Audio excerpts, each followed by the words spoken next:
warahmatullahi wabarakatuh. Selamat pagi anak-anak. Sebelumnya saya ucapkan selamat bergabung di Madrasah Aliyah Ma'arif Udanawo.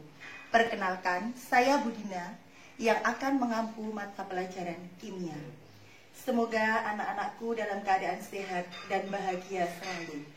Perlu anak-anak ketahui bahwa atom pertama kali ditemukan oleh Democritus yang berasal dari atomos. Artinya atom tidak dapat dibagi lagi.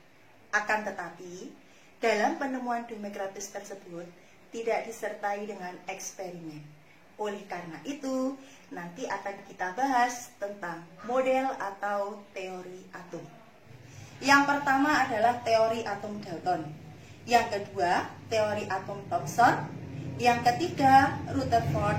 Yang keempat, Landsford. Yang kelima, mekanika kuantum. Teori yang pertama adalah teori atom Dalton. Dalam eksperimen atau percobaannya, Dalton menyimpulkan yang pertama atom adalah berbentuk seperti bola pejal. Kemudian yang kedua, atom adalah bagian terkecil dari suatu unsur yang tidak dapat dibagi lagi. Kemudian yang ketiga, atom-atom yang sejenis akan memiliki sifat yang sama, baik bentuk, volume, dan massa. Maksudnya begini anak-anak, apabila ibu memiliki satu atom oksigen dan yang kedua juga atom oksigen, pastinya atom oksigen pertama dan kedua dia akan memiliki sifat yang sama. Tetapi apabila satu atom karbon dan satu atom oksigen, tentunya sifatnya akan berbeda. Kemudian yang keempat, dalam reaksi kimia akan terjadi penggabungan maupun pemisahan atom. Dan yang terakhir, atom-atom dapat bergabung dengan atom lain membentuk suatu senyawa. Misalkan, ibu memiliki atom karbon. Atom karbon dan atom oksigen C plus O2. Lah, karbon ditambah oksigen pasti nanti akan membentuk karbon dioksida. Misalkan hidrogen ditambah oksigen, senyawa yang terbentuk adalah H2O atau air. Jadi atom yang bergabung akan membentuk suatu senyawa. Tetapi dari penemuan Dalton ini masih memiliki kekurangan, yaitu Dalton tidak dapat menjelaskan bahwa atom sebagai bola pejal itu dapat menghantarkan listrik. Maka dari itu, dalam kelemahannya ini nanti dilanjutkan ke penelitian selanjutnya. Teori yang kedua adalah teori atom Thomson, di mana dalam eksperimen atau percobaannya Thomson menyimpulkan bahwa atom merupakan sebuah bola kecil bermuatan positif dan di permukaannya tersebar elektron yang bermuatan negatif. Anak-anak, penemuan dari Thomson ini juga dikenal dengan sebutan teori atau model atom Roti-Kismis. Pastinya anak-anak bisa membayangkan bagaimana roti kismis tersebut. Wow, pastinya sangat nikmat kalau kita makan nanti. Nah, dalam teorinya Thomson, roti diibaratkan sebagai atom yang bermuatan positif, sedangkan kismis yang ada di atas roti tersebut diibaratkan sebagai muatan negatif.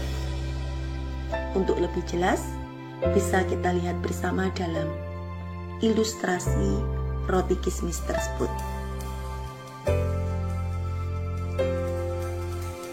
Dalam penggambarannya di sini terdapat plus dan min, di mana plus itu adalah muatan positif pada atom dan minnya, kismisnya ini sebagai elektronnya.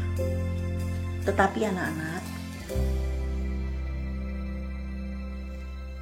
dalam penemuan atom Thomson tersebut ini masih memiliki kelemahan, yaitu dia tidak dapat menjelaskan susunan muatan positif dan negatif dalam atom.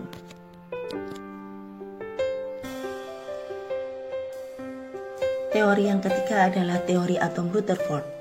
Dalam eksperimennya, Rutherford menyimpulkan yang pertama, atom terdiri atas inti atom bermuatan positif dan dikelilingi oleh elektron-elektron yang bermuatan negatif seperti model tata surya.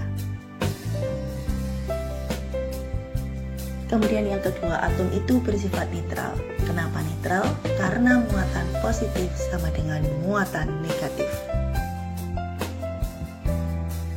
Yang ketiga, semua proton terkumpul dalam inti atom sehingga inti atom akan bermuatan positif. Dan yang terakhir, sebagian besar volume dari atom ini merupakan ruang hampa atau kosong.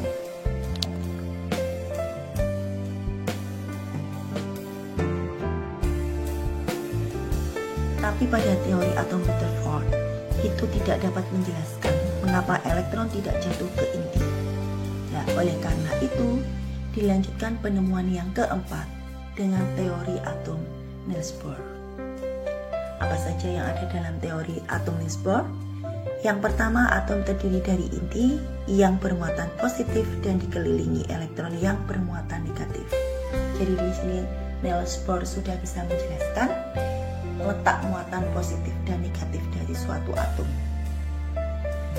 Kemudian yang kedua, elektron dapat berpindah dari satu lintasan ke lintasan yang lain dengan menyerap atau memancarkan energi.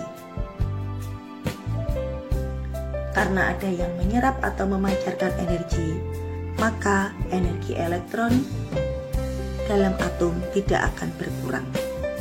Kemudian yang terakhir, kedudukan elektron-elektron pada tingkat energi tertentu itu disebut dengan ulet elektron.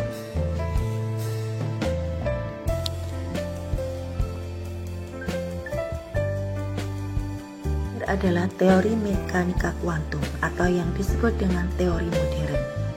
Dalam teori mekanika kuantum dijelaskan yang pertama, lintasan elektron tidak stasioner seperti Bohr karena gerakan elektron memiliki sifat gelombang. Sedangkan yang kedua, bentuk dan ukuran orbital tergantung pada ketiga bilangan kuantum.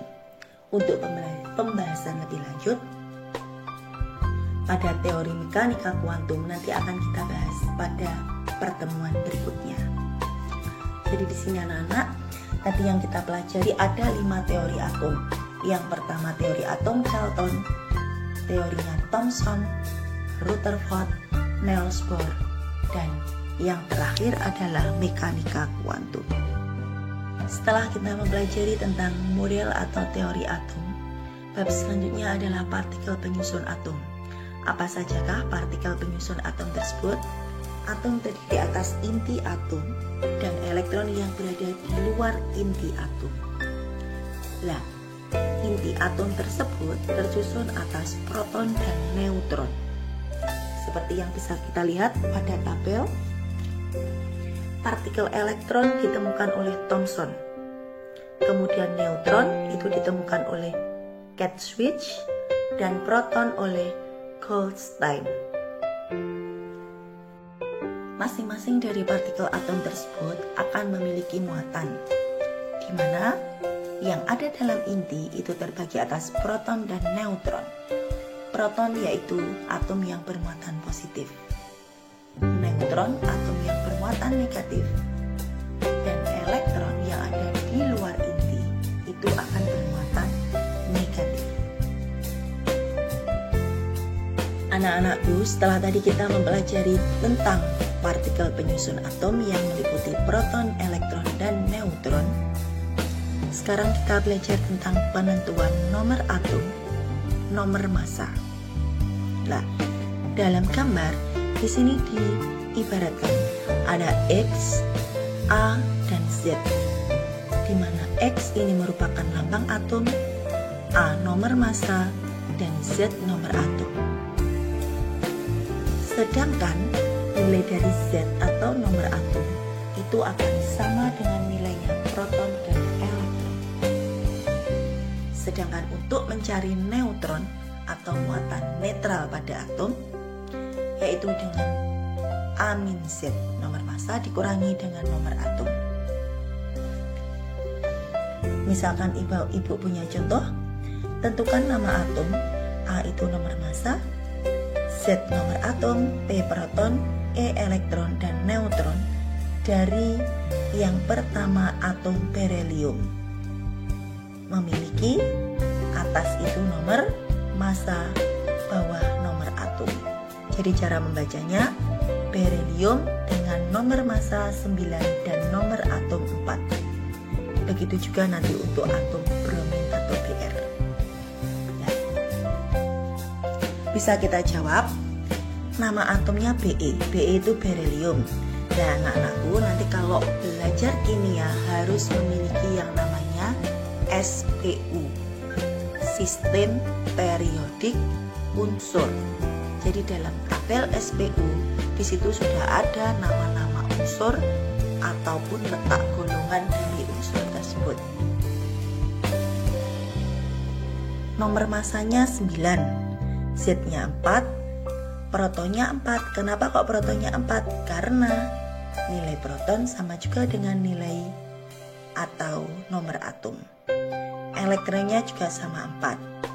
Neutron amin Z nomor massa dikurangi dengan nomor atom, 9 dikurangi 4, 5. Begitu juga untuk atom bromin. Nomor massa 80, Z-nya 35, proton 35, elektron 35, neutron amin Z. 80 dikurangi 35, 45. Anak, ibu akan memberikan contoh untuk yang memiliki ion atau muatan. Tentukan nilai dari A nomor massa, Z-nya nomor atom, proton, elektron, dan neutron dari atom-atom berikut. Ayo, masih ingat kan cara membacanya? Natrium memiliki nomor massa 23, nomor atom 11. Di atasnya itu ada muatan plus. Plus itu artinya natrium memiliki muatan plus 1. Nah, dengan cara yang sama, nomor massanya 23 A-nya, Z-nya 11 nomor atom, protonnya 11. Nah, yang berubah adalah elektron. Karena di atas natrium tadi ada plus, artinya dia akan melepas. Yang dilepas berapa? 1. Berarti 11 dikurangi 1, elektronnya akan ketemu 10. Nah, neutron tetap sama, amin Z, 23 dikurangi 11, ketemunya 12. Lah, kemudian contoh yang kedua ada oksigen dengan nomor massa 16, nomor atom 8, memiliki muatan 2 min. Ingat, tanda min berarti dia akan menerima. Nah, yang diterima berapa? Di situ ada 2, berarti yang diterima adalah 2 elektron. A-nya 16, Z-nya 8, proton 8, elektron 8 plus 2 ketemu 10. Neutron tetap amin Z, 16 dikurangi 8. Anak-anakku sudah bisa kan mencari nomor massa, nomor atom, proton, elektron, ataupun neutron? Nah, bab terakhir yang kita pelajari pada materi ini adalah isotop, isobar, dan isoton. Apakah isotop itu? Isotop adalah atom-atom yang memiliki nomor atom yang sama, tetapi nomor massa yang berbeda. Ingat, Z-nya sama, tetapi A-nya berbeda. Di sini ibu memiliki contoh. Yang pertama ada atom karbon, nomor massa 12, nomor atomnya 6. Dengan atom karbon nomor massa 14, nomor atom 6. Lah, sama-sama atom karbon yang pertama dan kedua memiliki nomor atom 6. Misalkan yang kedua, A nomor massa 9, B nomor atomnya 2. Dengan A nomor massa 10 nomor atom 2. Sama-sama Z-nya bernilai 2. Oksigen nomor massa 16, nomor atom 8. Oksigen yang kedua nomor massa 20, nomor atom 8. Dari ketiga contoh yang Ibu berikan, dia memiliki nomor atom yang sama, Z-nya sama. Berarti kalau Z-nya sama, A-nya berbeda, dia termasuk dalam kelompok iso. Kemudian yang kedua adalah isobar. Isobar adalah atom-atom yang memiliki nomor massa yang sama, tetapi nomor atomnya berbeda. Ingat, isobar, A-nya sama, Z-nya yang berbeda. Misalkan di sini ada atom Fe atau besi, nomor massa 58, nomor atomnya 26.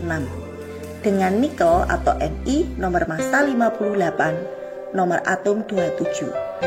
Antara Fe dan Ni akan memiliki nomor massa yang sama. Kemudian yang kedua ada Ce, nomor massa 76, nomor atom 32. Dan Se, nomor massa 76, nomor atom 34. Yang sama apa anak-anak? Pastinya yang sama adalah nomor massa. Dari sini bisa kita simpulkan bahwa isobar adalah atom yang memiliki nomor massa sama atau A-nya sama, tetapi Z atau nomor atom yang berbeda. Jangan sampai tertukar pengertian dengan isotop. Isotop, Z-nya sama, A-nya berbeda. Isobar, A sama, Z-nya berbeda. Yang terakhir adalah isoton. Isoton adalah atom-atom yang memiliki jumlah neutron yang sama. Jadi, kalau isoton, nomor massa, nomor atom itu berbeda, tetapi memiliki jumlah neutron yang sama. Misalkan, di sini ada atom fosfor nomor massa 31, nomor atom 15, dan sulfur atau belerang nomor atom 16, nomor massa 32. Berbeda baik nomor massa ataupun nomor atom. Tetapi kita harus menghitung neutronnya. Ayo, masih ingat kan? N sama dengan A min Z. 31 dikurangi dengan 15. 31 dikurangi dengan 15 nanti akan ketemu 16. Dengan cara yang sama, A min Z 32 dikurangi 16 juga akan ketemu 16. Berarti antara fosfor dan sulfur itu memiliki jumlah neutron yang sama. Misalkan contoh yang kedua, kalsium nomor massa 40, nomor atom 20. Kalium atau K nomor massa 39, nomor atom 19. Nomor massa, nomor atom berbeda. Neutron A min Z 40 dikurangi 20, 20. Sama A min Z 39 dikurangi 19 juga 20. Jadi kesimpulannya kalau isoton, nomor massa dan nomor atom berbeda, tetapi neutronnya yang sama. Isotop, nomor atom yang sama, nomor massa berbeda. Isobar, nomor massa sama, nomor atom berbeda. Isoton, yang sama adalah jumlah neutron. Bagaimana anak-anakku? Sudah paham? Alhamdulillah, materi atau pertemuan pertama kita sudah Ibu sampaikan.